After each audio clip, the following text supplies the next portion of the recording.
So we have a small garden of sorts here. It grows all sorts of plants for the kitchen, such as basil, dill, and coriander. And up here we have a light that helps the plants grow. It's hard to keep track of plants' humidity, temperature, and level of light. However, using programming and Arduinos, this task becomes very simple.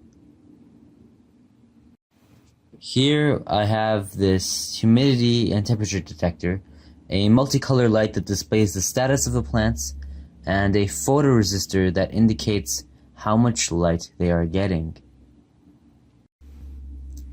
Here on the computer you'll see the values being displayed, with the temperature in Celsius and the humidity in percent.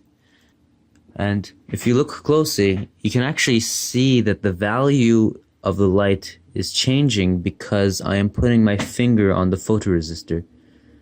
It is actually very quite accurate and useful for seeing how light changes depending on where in the house you put the plants and depending on the time of day.